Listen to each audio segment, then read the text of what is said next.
La communauté d'agglomération s'est engagée aux côtés de Pôle emploi en ce qui concerne le parcours emploi-compétences. Il y a plusieurs raisons à cela. La première, c'est que d'abord, lorsque moi je suis arrivé ici à la présidence de cette communauté d'agglomération, c'était en pleine crise du Covid qui démarrait et qui était bien implantée.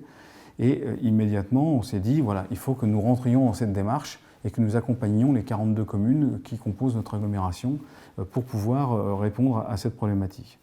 La logique, en s'accompagnant et en s'appuyant sur les communes, c'est de dire que l'hôtel de ville ou les services de la mairie dans les différentes communes et villages qui nous composent, c'est en général le plus proche des habitants. Donc plutôt que d'aller faire déplacer les gens au travers de la Seine-et-Marne et du Val d'Oise, autant que les gens aillent au plus près de chez eux et en général auprès des services publics qui sont sur leur territoire. Il y a des communes qui ont des moyens, il y en a d'autres qui ont des moyens un peu moins importants. Et pour autant, le besoin des habitants, il est le même qu'on soit dans un village ou qu'on soit dans une commune. Donc, l'idée, ça a été de trouver une clé qui nous permette de répondre à cela. Et la meilleure qu'on ait trouvée, c'est de dire nous prenons en charge 50% de ce qui reste à charge pour la commune.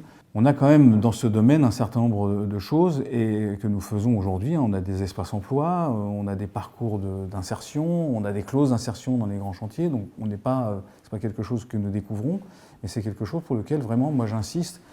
Je pense que c'est de notre rôle que d'accompagner le retour à l'emploi de personnes qui en sont aujourd'hui un peu éloignées ou qui ont décidé par exemple de changer de voie ou de changer. Nous avons dans nos communes et dans les différents EPCI beaucoup de métiers. En fait, ce que les gens ne savent pas, c'est que ça va du cuisinier dans les écoles, à la dame de service, aux espaces verts, en passant par la voirie, et puis les services d'état civil, et puis les services sociaux. Enfin bref, on a une panoplie de métiers considérable, y compris en RH, y compris dans les services support, et que donc là, les compétences peuvent être mises en œuvre, et donc je pense que c'est un bon moyen que d'aider un certain nombre de gens, peut-être à changer aussi de voie, peut-être pas forcément de retourner en emploi, mais de retrouver une appétence pour d'autres secteurs qu'ils ne connaissaient pas. Je pense qu'on est totalement dans notre rôle de bouclier social lorsque l'on fait ce type d'opération. C'est vraiment une décision que nous avons prise de longue date.